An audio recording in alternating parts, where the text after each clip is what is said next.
how green are the fields that are trod by the Finn, and how grand are the homes that the spoilers live in. How fresh are the crops in the valleys to see, but the heath is the home of the wild rapparee. He has robbed many rich of their gold and their crown. He has outrode the soldiers who hunted him down. A life he has vowed, they will never take me. No soldier will capture the wild rapparee. On the run for months now, moving from place to place, keeping a step ahead of the enemy, always aware of the informer who'd been the curse of his forefathers since God was a boy. But there were good people out there too, who, in spite of the consequences, people that would get up out of their beds, share the last bite of bread with them, and keep an eye out for danger. The likes of the old Sheehan, who at the end of his days saw real hope this time. A man who only knew too well the hardships brought on by the invader: evictions, hangings, deportations, famine, only to name but a few. The great house is burned to the ground now, the same estate that threw 35 families out the side of the road to make way for the hapless tyrant. The police had to move to bigger towns and barricade their dungeons. Now and then the sound of gunfire and news of another attack to drive them farther and farther into despair was music to old Sheehan's ears. The women of Cumminaman, who would die with them or for them, always risked life and limb to get them anything they needed. It's a while since he chanced calling home now to see how things were. His father was dead a few years now, but his mother carried on as best she could. As the oldest of the family, she would have been delighted to see him. Maybe if he rambles down to the bridge, he might fall across Nell Maloney. And as he was not too far away and it was a church holiday, he'd take the chance. Anyway, he knew every nook and cranny and he should be okay. So as he walked into the kitchen on a cinching Thursday morning, it was a pleasant surprise to all. They knew he wouldn't be staying for long or when they might see him again, but he was here now anyway.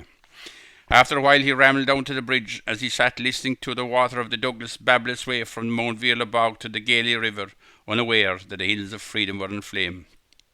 Down the lane the boy Nolan was pointing scallops to Tetchy's house. Relihan's dog snoozed under the ass's car.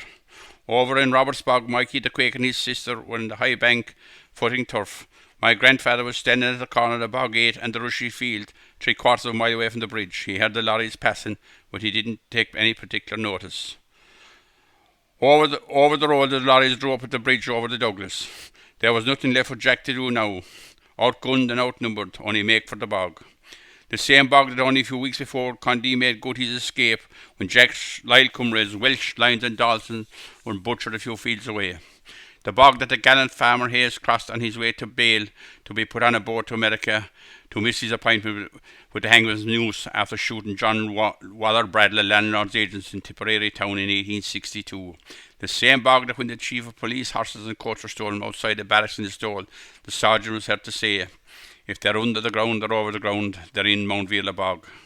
They found him there, bogged down the following day. But now, startled by the shots, Relihan's dog sprang from under the ass's car and scuttled behind the chicken cove. The bloodhounds of the East Lancashire Regiment had picked up the scent of a member of the flying column. Mikey the Quake and his sister Angie jumped down the cutaway bog. Angie calling the rotary and Mikey answering as the angry bulls whizzed past.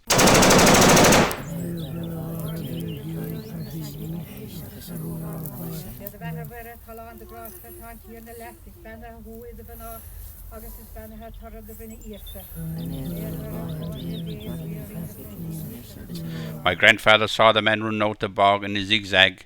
The shooting was sporadic and constant, but the man was making good ground. He was be running for 5 minutes now. Then the shooting changed. It was less frequent, a single shot at a time. There was nothing he would do now but watch and hope. The man had a long way to go before he'd be safe. The next thing, the man's hands went out in front of him. He stumbled and fell. My grandfather looked on in disbelief. Soon the news spread throughout the land that with his eldest son had fallen. But this morning those soldiers returned from the heath, and the sword of their leader was gone from its sheath. Its bright blade was dripping with red blood to see. From the head of the outlaw, the wild rapparee. Now the clouds all around like a mantle tonight, and the hare seeks her den as she trembles in fright. No stars in the sky, and no moon to be seen. They're in mourning tonight for the wild rapparee. There's a stone-covered grave on the grey mountain side. There's a bare wooden cross on which this is inscribed: Dear stranger, kneel down, say an Ave for me. I was sentenced for being a wild rapparee.